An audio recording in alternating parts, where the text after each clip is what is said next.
Bismillahirrahmanirrahim. Assalamualaikum warahmatullahi wabarakatuh. Bapak, Ibu, saudara-saudara semua yang saya hormati, karya kami yang kami berikan judul Transformasi Model dan Sistem Pendidikan Indonesia menuju Revolusi Mental dan Kemandirian Bangsa, kami susun, kami tetapkan berdasarkan satu, kami merasa bahwa kami peduli, kami prihatin, dan sekaligus punya harapan agar pendidikan Indonesia segera di masa yang akan datang berubah secara cepat, sehingga harapan Indonesia menjadi negara bangsa mandiri seperti zaman Indonesia historis Nusantara menjadi kenyataan, bukan mimpi, ilusi, sekedar bahan diskusi. Yang kedua, karya kami ini kami dasarkan pada renungan kami, riset kami tentang pendidikan, khususnya pendidikan tinggi, yang telah kami lakukan sekitar 16 tahun terakhir ini. Ini juga menjadi dorongan tersendiri di dalam penyusunan karya ini. Yang ketiga, karya kami ini kami dasarkan juga pada rujukan ide, gagasan, keyakinan Cak Nun mengenai bangsa dan negara RI. Dan oleh karenanya, secara khusus kami menyampaikan terima kasih yang sebesar-besarnya, sehingga karya ini bisa kami susun dan tetapkan. Juga tidak akan pernah lupa kami berterima kasih kepada Universitas Diponegoro yang telah mengingatkan dan menyemangati kami agar kami menciptakan, menghasilkan karya-karya berharga untuk bangsa dan negara ini. Bapak Ibu sekalian, bila kita ingin atau berharap cita-cita Bung Karno, yaitu Indonesia menjadi negara bangsa mandiri, trisakti, maka wajib saat ini dan sesegera mungkin pendidikan Indonesia harus berubah, melakukan transformasi dan bahkan mungkin revolusi. Pendidikan sejati, pendidikan ideal pernah ada di negeri ini. Indonesia historis, yaitu Nusantara, ketika Bung Karno berguru kepada HOS Cokro Aminoto, ketika Kiai Haji Hasyim Asy'ari dan Kiai Haji Ahmad Dahlan berguru kepada Kiai Haji Syaituna Khalil, dan ketika Sunan Kalijaga mendidik murid-muridnya, menggembleng muridnya, sehingga output dari pendidikan tersebut adalah manusia-manusia hebat, manusia-manusia yang berwatak kesatria, manusia-manusia yang berwatak begawan, bukan seperti saat ini. Output pendidikan Indonesia hanyalah lebih cenderung berkarakter sebagai pedagang. Bapak Ibu sekalian, secara keseluruhan isi dari paparan kami ini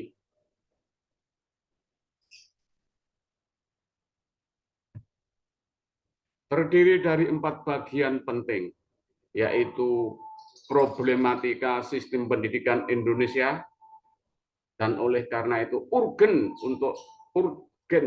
untuk melakukan transformasi. Yang bagian kedua yaitu bagaimana seharusnya normatifnya pendidikan Indonesia. Yang ketiga, fakta, realita, kenyataan pendidikan Indonesia. Terakhir, bagian keempat yaitu bagaimana melakukan transformasi, khususnya struktural, yaitu kepada semua pihak yang bertanggung jawab atas jalannya fungsi pendidikan. Bagian pertama, kami sampaikan, kami tunjukkan beberapa output dari pendidikan Indonesia yang itu merupakan problematika masalah kita semua. yang nanti kemudian kita sadar bahwa fungsi pendidikan kita sudah tidak ideal lagi, sehingga output-nya kemudian seperti yang kita lihat bersama di dalam masyarakat kita. Seperti yang sudah saya sampaikan sebelumnya, nalar logikanya, jika fungsi pendidikan berjalan ideal, maksimal, seperti yang telah saya ceritakan contoh, maka output-nya pasti akan menghasilkan orang-orang, manusia yang juga berkualitas. Dan yang kemudian menjadikan negara bangsa ini juga berkualitas, beradab, mandiri. Jadi masalah pendidikan kita bukanlah masalah kurikulum, bukan juga masalah pendanaan, tetapi fungsi pendidikan sudah tidak jalan sebagaimana mestinya.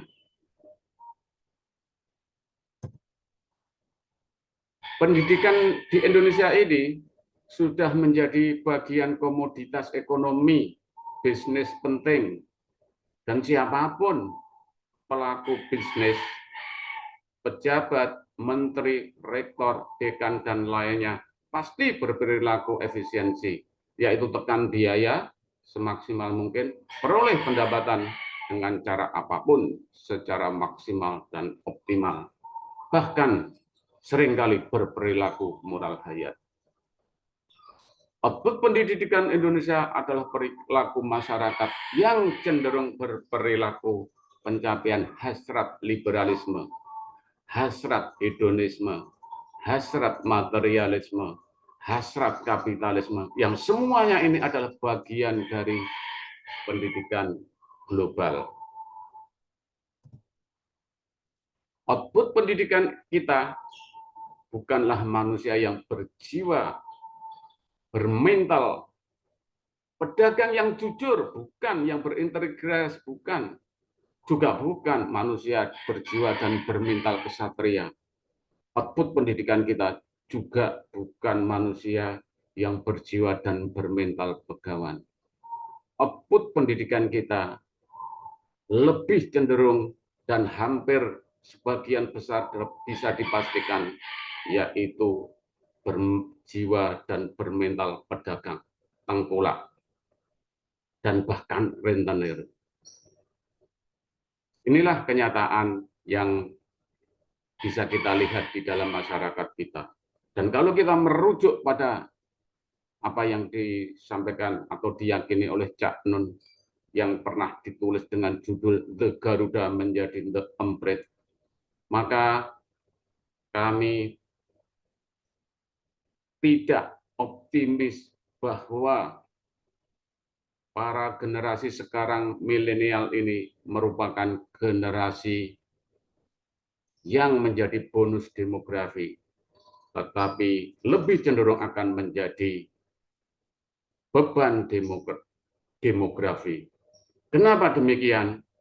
Karena output generasi sekarang ini yang bagian dari output pendidikan itu berwatak seperti burung emprit, bukan berwatak seperti Indonesia zaman dahulu, zaman historis, yaitu Nusantara, yaitu yang berwatak bermental Garuda seperti Bung Karno itu.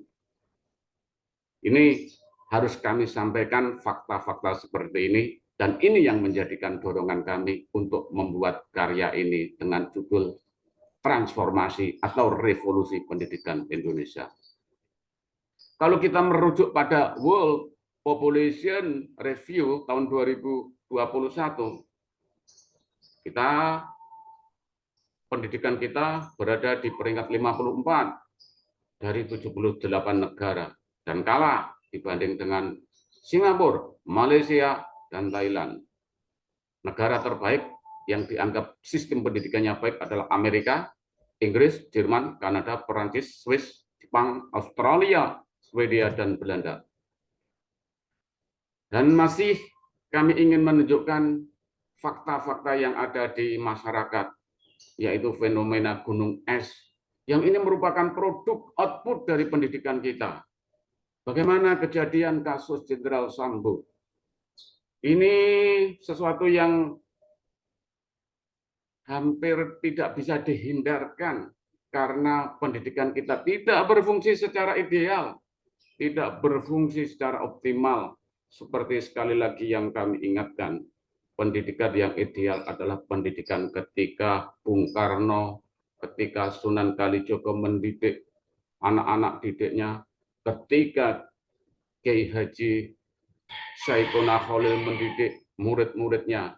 Itulah pendidikan sesungguhnya sejati negeri ini yang sekarang tidak ada. Dan akibatnya ada cerita kisah tentang Sambo.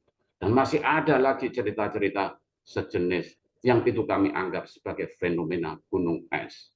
Kasus Kanjuruhan kita juga prihatin. Kalau pendidikan kita itu benar sejati, maka akan ada orang yang dengan lapang dada menunjukkan mukanya, saya yang bertanggung jawab. Tapi itulah kenyataan fungsi pendidikan yang tidak jalan sebagaimana mestinya, tetapi sebagai alat komoditas ekonomi.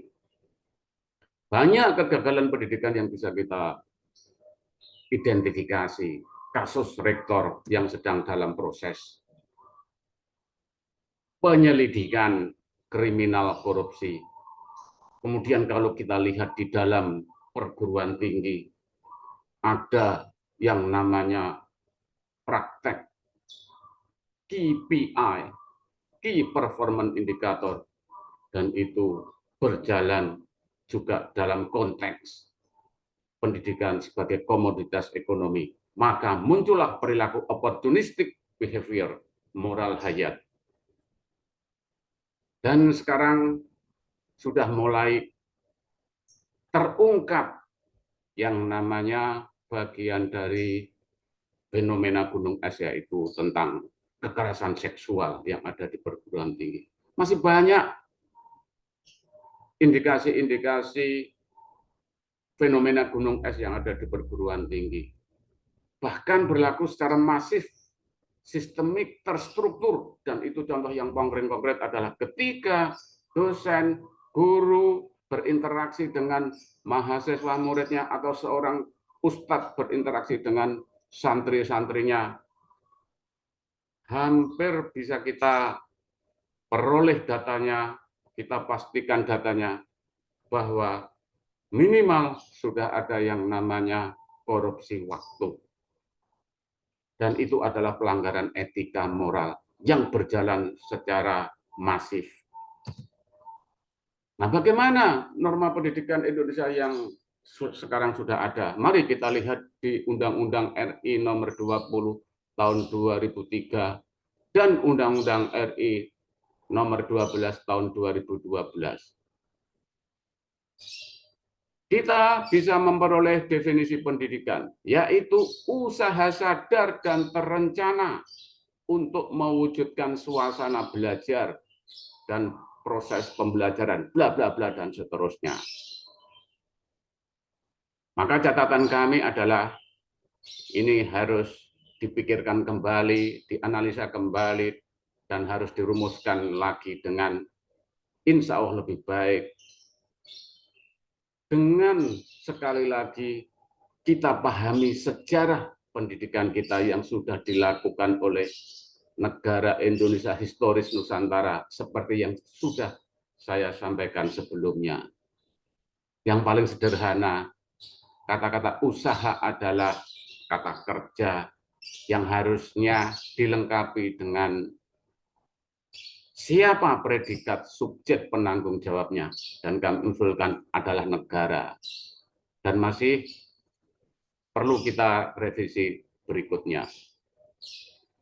Kemudian kalau kita lihat fungsi pendidikan di dalam undang-undang ini, berfungsi mengembangkan kemampuan dan membentuk watak serta peradaban bangsa.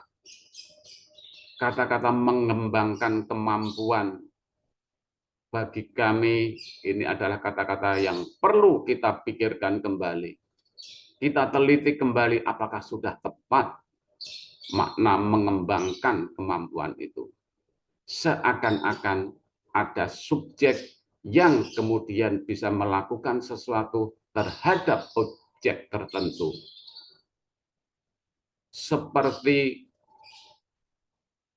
ketika kita mengembangkan benda mati yang kemudian kita sambung dengan alat-alat tertentu sehingga bisa berkembang.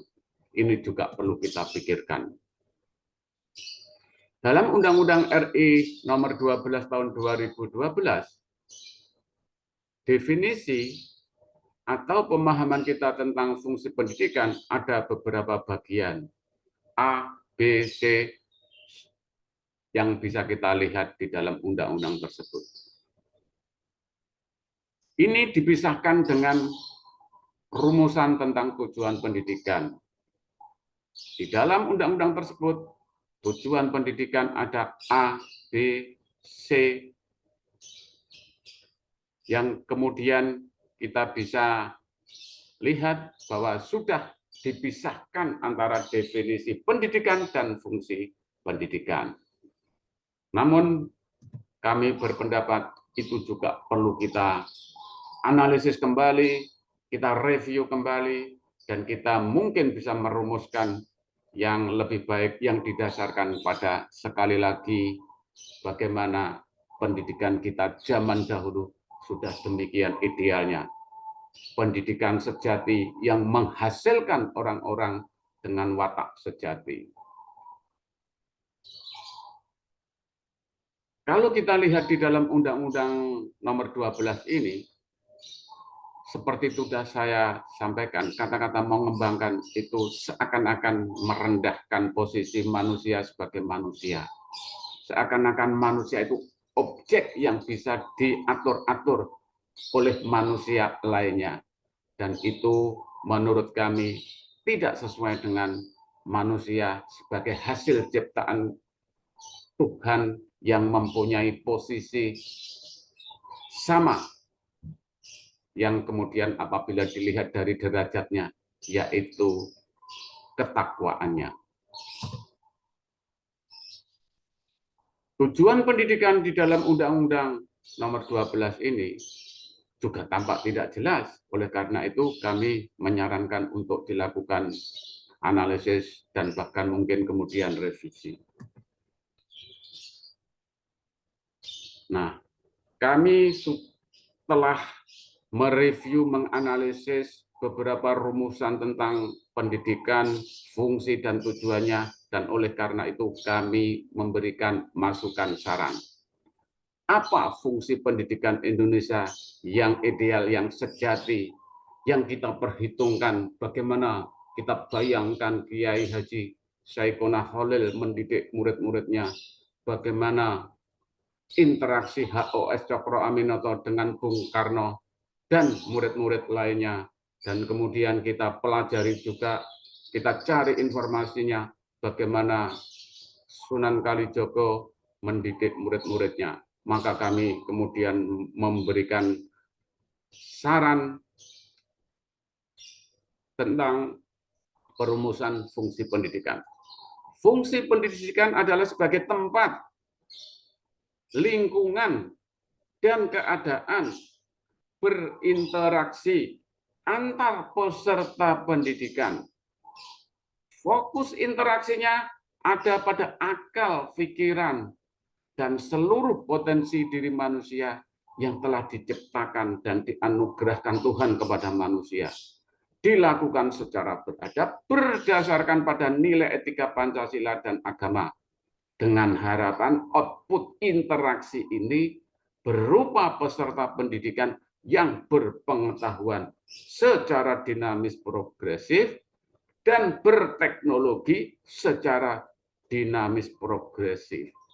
Selain itu, tidak boleh kita lupakan output pendidikan, yaitu manusia-manusia yang berwatak kesatria ataupun begawan. Kalau memang ada pedagang, yaitu pedagang yang berintegritas, jujur. Sedangkan saran, maka kami merujuk pada definisi tentang fungsi pendidikan.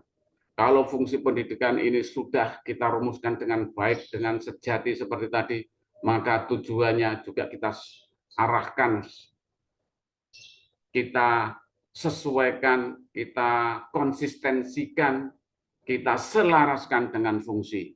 Maka tujuan pendidikan kita adalah pencapaian kesadaran dan pemahaman peserta pendidikan, guru dan murid, dosen dan mahasiswa. Mereka sadar dan paham tentang dirinya sendiri, bakat, kelebihan, kekurangan, potensi diri. Yang kedua, mereka, guru, siswa, kiai, ustadz, santri, sadar, paham tentang lingkungannya, keluarga, masyarakat, sosial, bangsa, dan negara Indonesia. Yang ketiga, sadar dan paham mereka itu peserta pendidikan, asal-usul sejarah jati diri leluhur bangsa Indonesia, Nusantara, zaman kejayaan Indonesia historis Nusantara, abad sebelum Masehi hingga sekarang. Dan yang D, yaitu kesadaran pemahaman peserta pendidikan mengenai Tuhan pencipta alam semesta dan seluruh alam semesta ciptaannya itu sendiri. Berdasarkan pada rumusan fungsi pendidikan dan tujuan pendidikan, maka output substansinya kemudian kita bisa juga harapkan kita dapatkan, kita peroleh, yaitu manusia-manusia yang sadar, paham tentang tugas dan tanggung jawab terhadap dirinya sendiri, peningkatan kapabilitas, kapasitas, kemampuan, bakat diri, baik teknologis maupun sosial. Kemudian output substansi yang kedua adalah manusia yang sadar, paham tugas dan tanggung jawab terhadap lingkungannya, keluarga, masyarakat, bangsa, dan negara. Yang ketiga, output pendidikan adalah manusia yang sadar paham tentang sejarah asal-usul jati diri leluhur bangsa Indonesia Nusantara, zaman kejayaan Indonesia historis, abad sebelum Masehi hingga sekarang. Kemudian yang kedua, yaitu manusia peserta pendidikan yang sadar paham tentang Tuhan yang menciptakan alam semesta dan seluruh isinya. Lebih konkret, maka output pendidikan kita yaitu manusia yang berwatak kesatria, berwatak pejuang, berintegritas, berkomitmen, berdisiplin, berkarakter leluhur lainnya. Berikutnya, manusia yang berpengetahuan dan berteknologi dinamis progresif. Output nyata berikutnya adalah manusia yang punya kontribusi di dalam peningkatan kualitas lingkungannya, keluarga, masyarakat, sosial, bangsa, dan negara. Output berikutnya adalah manusia Indonesia yang sadar paham menjadi bangsa yang sesuai dengan sejarah asal-usul leluhur Nusantara, yaitu mulai abad sebelum Masehi hingga sekarang. Output yang lain yang tidak kalah penting adalah manusia Indonesia yang sadar terhadap apa ketetapan kodrat Tuhan dan apa kehendak, kemauan, iradat Tuhan terhadap kita, terhadap seluruh alam semesta dan seisinya. Bagian ketiga berikut ini kami sampaikan beberapa realita pendidikan. Untuk memahami bagian ketiga tentang realita pendidikan ini, kami membuat yang namanya rangka konseptual logis untuk transformasi pendidikan Indonesia. Dan dari rangka konseptual logis tersebut, maka kami berkesimpulan bahwa hulunya hulu, faktor penting fungsi pendidikan itu jalan atau tidak adalah ada di tangan Menteri Pendidikan Indonesia.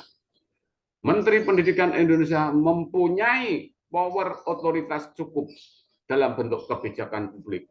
Menteri bisa membuat peraturan menteri, menteri bisa dan sudah dilaksanakan, yaitu rencana pendidikan Indonesia tahunan dalam bentuk APBN, dan yang sampai hari ini menurut kami belum ada dan seharusnya dibuat, yaitu rencana pendidikan Indonesia jangka panjang, arsitektur atau roadmap pendidikan Indonesia. Nah, kami yakin ini faktor kunci, kami yakin inilah hulunya hulu kalau ingin fungsi pendidikan itu jalan, dan kalau fungsi pendidikan itu jalan, maka tujuannya akan tercapai. Jika tujuan pendidikan tercapai, maka hasil substansinya juga akan tercapai. Dan jika hasil substansi tercapai, maka hasil nyatanya juga tercapai.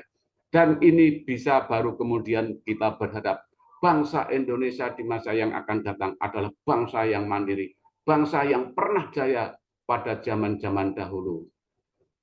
Mohon maaf kalau sekarang ada beberapa ahli ekonomi yang memprediksi Indonesia tahun 2045 atau tahun sekian misalnya akan menjadi negara hebat yang keempat dan lain sebagainya. Kami memberikan masukan. Jika tidak ada perubahan sistem model pendidikan di Indonesia, yaitu menciptakan fungsi pendidikan sejati, maka yang diharapkan tersebut Indonesia akan menjadi negara hebat keempat dan seterusnya itu, kami menjadi pesimis. Bapak Ibu sekalian, kami lanjutkan tentang realita pendidikan Indonesia. Seperti sudah kami sampaikan, seharusnya pun fungsi pendidikan itu adalah sebagai tempat, lingkungan, dan keadaan berinteraksi. Siapa yang berinteraksi antar peserta pendidikan? Dan fokus di dalam interaksi ini adalah fokus pada akal pikiran dan semua potensi yang ada di dalam peserta pendidikan tersebut yang sudah diciptakan dan dianugerahkan oleh Tuhan. Tentu saja kita wajib berdasarkan pada nilai etika Pancasila dan agama yang sudah kita yakini semua. Dengan ini maka kemudian outputnya bisa kita harapkan manusia-manusia yang berpengetahuan dan berteknologi, berwatak pedagang jujur, dan berwatak kesatria ataupun begawan. Kita lihat fungsi pendidikan itu bagian pentingnya adalah peserta pendidikan, bisa pemimpin dan kepemimpinan, tenaga pendidik, tenaga pendidikan, siswa, mahasiswa, santri, kiai, yang kedua prasarana dan sarana, dan yang ketiga yaitu tentang kurikulum. Nah, kalau kita mau jangka pendek ingin memperbaiki, maka fungsi pendidikan itu bisa diperbaiki sesegera mungkin, yaitu dengan fokus interaksi tadi itu. Sarana prasarana yang sudah ada tinggal mengoptimalkan. Bapak Ibu sekalian, saat ini yang ada itu kita patut prihatin bahwa karena fungsi pendidikan tidak berjalan maksimal, optimal, ideal, maka siswa atau mahasiswa lebih cenderung melakukan perilaku yang namanya moral hayat. Setiap tugas itu cenderung pada copy paste. Dan perilaku guru, dosen, mungkin ustadz kiai itu lebih pada formalitas di kelas, yaitu cenderung transaksional. Dan kita juga melihat kenyataan tugas akhir siswa atau mahasiswa, skripsi, tesis, disertasi, atau lainnya dilakukan dengan cara pelanggaran etika, yaitu bantuan agen. Dan kita juga melihat bahwa tugas dan tanggung jawab mereka, siswa, mahasiswa, santri, dosen, dan lain sebagainya, itu berperilaku efisiensi ekonomi, yaitu tekan biaya dan peroleh hasil yang sebesar-besarnya. Dan kita juga melihat sekarang ini syarat publikasi bagi dosen, bagi guru untuk tunjangan sertifikasi atau kenaikan jabatan bukan menjadi faktor pendorong untuk meningkatkan kualitas pendidikan, Bahkan itu menjadi pendorong peningkatan intensitas bisnis pendidikan, komoditas ekonomi. Dan pernah kita mendengar bagaimana realita pendidikan kita itu yang menunjukkan fungsi pendidikan tidak ideal, tidak jalan dengan sejati seperti yang sudah saya jelaskan berulang-ulang, yaitu pendidikan zaman Bung Karno, HOS Cokro Aminoto, Sunan Kalijaga dan murid-muridnya, Kiai Haji Saikhona Khalil, Kiai Haji Hasyim Asy'ari, Kiai Haji Ahmad Dahlan. Ide melakukan impor rektor adalah bagian menunjukkan betapa gagalnya pendidikan Indonesia. Untung ide ini sampai hari ini tidak ada, dan kami berharap tidak menjadi kenyataan. Nah,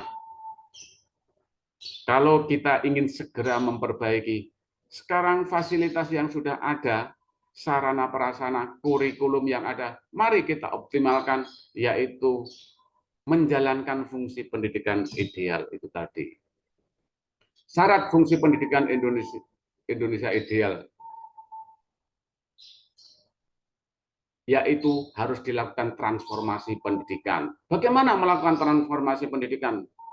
Mudah-mudahan insya Allah Presiden Republik Indonesia periode 2024-2029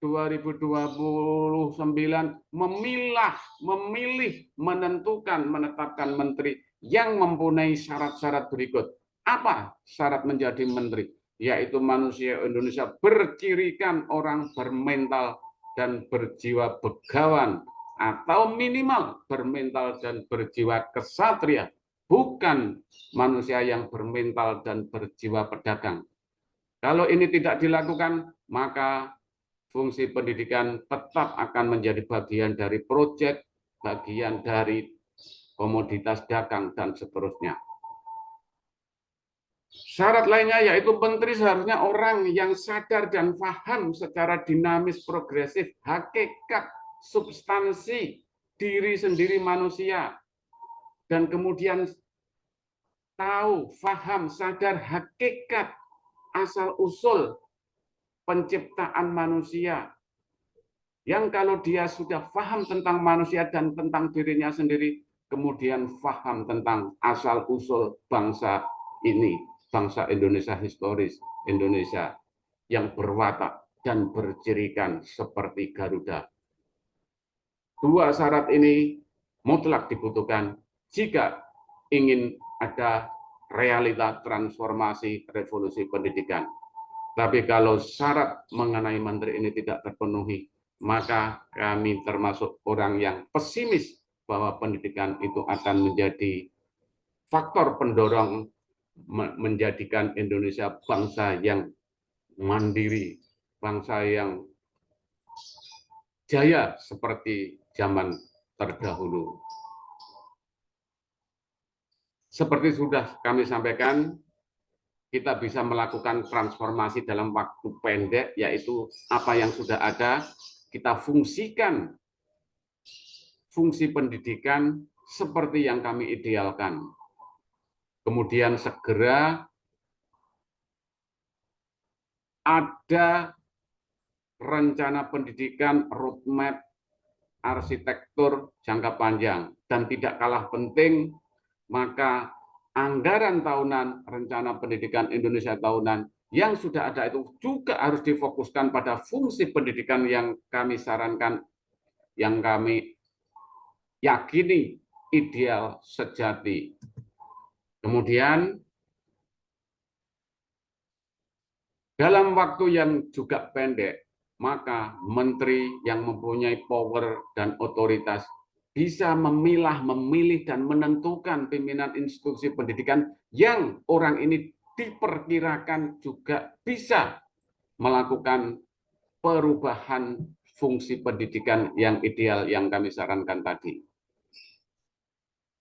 Jika ini bisa terjadi, bukan hal yang mustahil dalam jangka pendek ini, juga akan dihasilkan output pendidikan yang juga ideal, yaitu manusia yang berwatak pedagang jujur, berwatak kesatria, dan berwatak begawan.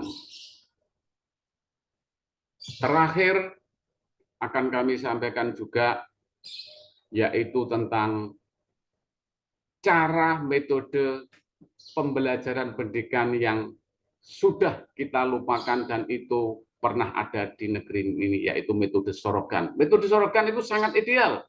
Metode Sorogan, pendidikan Sorogan adalah metode aktivitas pendidikan pembelajaran yang dilakukan secara teratur dan tertib dengan cara setiap peserta didik, siswa, santri, mahasiswa menyampaikan hasil bacaan dan pemahamannya mengenai topik tertentu yang telah disiapkan sebelumnya oleh guru dosen dan juga disampaikan kepada guru dan dosen ini, sehingga fungsi dosen hanya sebagai pengecekan apakah bacaan dan pemahaman peserta didik ini, siswa, santri, mahasiswa, telah mirip, sama, atau berbeda jauh dengan peserta pendidikan lainnya, yaitu guru, dosen, ustadz, dan kiai. Demikian, terima kasih. Mohon ini menjadi bagian penting untuk dipertimbangkan, dipikirkan, dianalisis di dalam menentukan fungsi pendidikan, terutama bagi kita sebagai yang melakukan tugas-tugas tersebut. Kurang dan lebihnya kami mohon maaf. Mudah-mudahan sekali lagi ini bermanfaat kita semua. Wassalamualaikum warahmatullahi wabarakatuh.